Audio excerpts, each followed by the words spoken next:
How to buy USDT on Kraken app. For that, you need to first of all launch your Kraken mobile application. Currently, I'm using Kraken Pro app.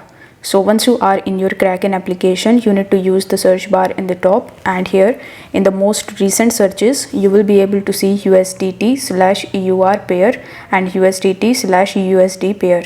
So based on your country, you just have to select any of the pairs of your choice. Let's say you want to live in United States and you want to use USD in order to purchase USDT. So you need to select the USDT/USD pair, and here you need to tap on the buy option. After that, you need to enter the amount of USD that you want to spend in order to purchase USDT. Then tap on the buy USDT option, and this way your order will be placed, which you can see in the open orders section.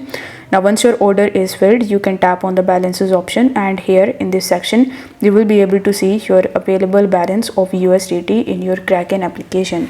If you find this video helpful, then don't forget to like it and subscribe to the channel. Thank you so much for watching.